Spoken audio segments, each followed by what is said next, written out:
안녕하세요. 저는 24-1학기 배몽욱 교수님의 시사노트 작성 실습을 수강한 언론홍보 영상학부 18학번 정창경이라고 합니다. 저희는 시사노트 작성 실습 A조였는데요. 저희 조는 저를 포함해서 언론홍보 영상학부 박기영, 미아오유, 강소연 학우, 그리고 사업가 유륜 사업까지 총 5명의 조원으로 구성되어 있습니다. 저희가 이번에 제출한 영상은 시사노트 작성 실습 중간고사 때 과제로 제출한 영상이었습니다.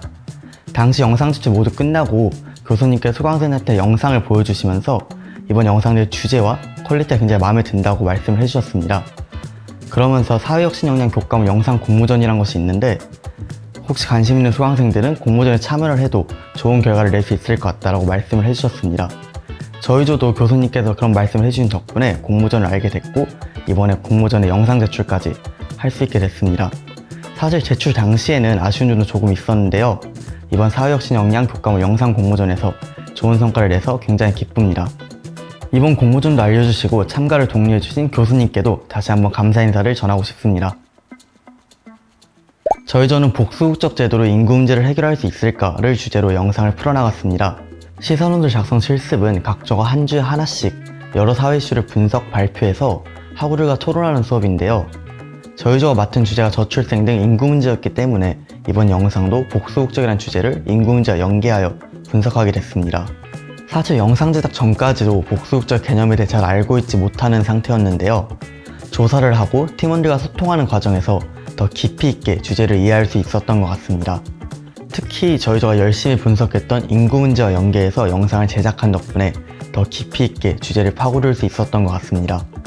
학우분들도 잘 아시겠지만 연세대에 보면은 약간 사회 문제에 대해서 깊이 있게 토론하고 연구하는 수업이 굉장히 많다고 생각합니다. 자, 이번에 들었던 시사노트 작성 실습 같은 경우에도 좀 여러 가지 사회 이슈들에 대해서 다루고 토론하고 연구하는 그런 과정이 담긴 수업이었는데요. 그런 수업을 들으시는 학우분들이 있다면 앞으로 있을 공모전에 참여하시는 것도 굉장히 좋을 것 같습니다. 고등교육 혁신원 화이팅! 칼럼과 사설을 잘 쓰고 싶은 글쟁이 학생들이 모였습니다. 언론홍보 영상학부 수업 시사논술 작성 실습 LK의 신원작. 신원작에서는 인구소멸, 기후변화, 탈세계화, 청년실업, 인공지능, 양극화, 신냉전, 팬데믹 등 8개 주제에 대해 매주 조별 주제 발표와 개별 칼럼 쓰기가 진행됐습니다. 우리 A조는 인구소멸에 대해 발표했습니다.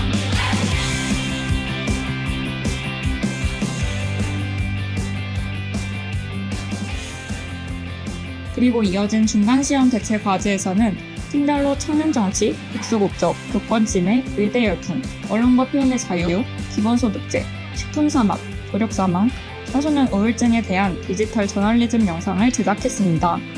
그 중에서 우리 A조는 인구소멸 발표 내용과 복수국적 주제를 연관지어 중간과제 영상을 만들었습니다. 그 결과물을 공개합니다. 함께 인구소멸과 복수국적에 대해 생각해봅시다. 혹시 4개국어 하는 아기를 본 적 있나요? 여건이 3개 있는 연예인은요? 국제사회가 저원화되면서 복수국적자인 방송인들이나 그의 자녀들이 우리나라 미디어에 많이 비춰지고 있습니다. 복수국적자가 많아지면 우리나라 인구 문제도 해결될 수 있을까요? 복수국적자란 국적을 동시에 2개 이상 가지고 있는 사람으로 한국인의 지위와 외국인의 지위를 동시에 가진 사람을 말해요. 복수국적은 선천적으로 획득하는 경우와 후천적으로 획득하는 경우가 있어요. 국제 결혼으로 태어났거나 국제주의 국가에서 태어난 사람은 태어날 때부터 2개국 이상의 국적을 보유하게 되는 선천적 복수국적자라고 할 수 있죠. 우리나라는 원칙적으로 복수국적을 허용하지 않기에 복수국적자는 국적 선택 의무가 있어요. 대한민국 국적법을 보면 복수국적자는 만 20세가 된 후에 하나의 국적을 선택해야 해요. 남자의 경우는 병역 의무가 종료된 후 2년 내까지 국적을 선택할 수 있습니다. 한국 국적 선택 신고를 하면서 외국 국적 불행사 서약을 하는 경우 복수국적을 유지할 수 있어요. 안녕하세요. 저는 24살 미국이랑 대한민국 국적 보유 중인 성시헌입니다. 한국 국적을 포기하지 않고 둘 다 유지하기 위해서 군 복무를 마쳐서 이중 국적을 유지하려고 했습니다. 그런데 남자의 경우 만 18세 전에 국적법상 요건을 갖추고 국적이탈 신고를 할 수도 있어요. 때문에 대한민국에서 복수국적은 등역 기피 수단으로 악용되기도 해요. 한편 한국인과 결혼하여 혼인 귀화를 한 사람이나 과거 외국 국적을 취득하여 대한민국 국적을 상실하고 65세 이후에 대한민국 국적을 회복한 경우도 복수국적을 인정해줘요. 이러한 경우를 후천적 복수국적자라고 할 수 있어요. 최근 만 65세 이상 후천적 복수국적자가 기초연금을 수령해서 문제가 되기도 했어요. 한국 거주 복수국적자 25%가 기초연금을 받고 있다고 하는데요. 해외의 소득과 재산이 수고 심사 과정에 반영되고 있지 않기 때문에 기초연금이 꼭 필요한 어르신께 돌아가고 있는지 자세히 따져봐야 합니다. 점을 보완하는 법을 마련하기 위해서는 국가 간 연계가 필요한데 현실적으로 해결이 쉽지 않아요. 이외에도 대한민국은 외국인 우수인재에 한해 복수국적을 예외적으로 허용해주고 있어요. 다만 우수인재 기준이 너무 까다롭고 절차가 불투명하여 제도가 시행된 지 10년이 됐는데도 전체 복수국적자의 0.1%인 200여 명만 우수인재로 복수국적을 갖고 있죠. 최근 복수국적 범위를 늘려 우리나라의 인구 문제를 해결하고 국가 경쟁력을 키우자는 이야기가 나와요. 그도 그럴 것이 대한민국의 인구 문제는 심각한 상황이에요. 해외에서는 이민 정책을 통해 각국의 인구 문제를 해결하고 있죠. 복수국적 허용도 적극적인 이민 정책 중 하나예요. 외국인 입장에서 복수국적 취득은 영주권 취득보다 매력적인 선택지가 될 수 있어요. 새로운 거주국에서 기존의 구성원들과 국적으로 동등하게 국가가 제공하는 모든 혜택을 누릴 수 있기 때문이죠. 복수국적 제도를 확대하여 한국과 출신국 모두의 정체성 유지와 활동을 권장하면 문화적 다양성 확대, 경제적 이점 등의 장점이 있어요. 복수국적은 외국인의 문화적 정체성 유지, 글로벌 역량 강화, 초국적 가족관계 유지에 좋기도 하다는데요. 저는 조지아에서 온 관사라고 합니다. 언어 능력이 있다 보니까 해외 영업에서 제일 중요한 거는 소통이잖아요. 여러 가지 언어로 가능성이 있어서다 보니까 너무 쉽게, 저한테는 쉽게 여러 나라 사람을 보면서 다 알게 될 수 있기 때문에 너무 재밌고 흥미로운 생활일 것 같아요. 이런 이점들 때문에 한국도 복수국적을 위한 특별 제도를 마련했어요. 바로 외국인 우수인재 및 공로자의 특별기화 제도예요. 특별기화로 한국 국적을 취득할 경우 기존의 외국 국적을 포기하지 않고도 복수국적을 유지할 수 있어요. 최근 연세대학교에서 법무부의 국적 취득식이 열리기도 했는데 이날도 특별기화로 복수국적을 취득한 사람이 11명 있었다고 해요. 김진표 국회의장은 특별기화 제도와 더불어 750만 명 재외동포들에게도 파격적으로 우리나라 국적을 부여해야 한다고 주장해요.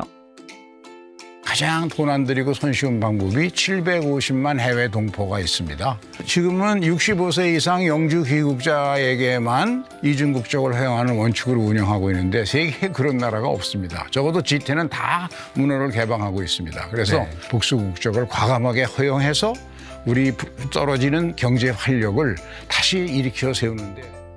그러나 복수국적자 확대가 우리나라 저출산 문제에 적합한 해법이 되기는 어려워요. 애초에 재외동포의 출산율도 낮고 국내 다문화 가정의 출산율도 낮거든요. 재외동포들이 복수국적 제도를 통해 한국 국적을 취득하더라도 저출산 등 인구 문제에 결정적 영향을 끼칠 여지가 많지 않아요. 법무부의 특별기화의 영향력도 기대하기 힘들어요. 인력 부족과 행정 절차 접근성 등으로 소요기간이 매우 길다는 문제가 있거든요. 주요 대상이 과학 분야에 집중되어 있어 형평성 문제도 제기되고 있죠. 초연금과 건강보험 등 복지재정의 누수도 주요 문제점 중 하나예요. 복수국적 확대 찬성 측의 주요 인물인 김진표 의장도 이에 대한 우려를 인지하면서도 이를 막기 위한 구체적인 방안은 내놓지 못했어요.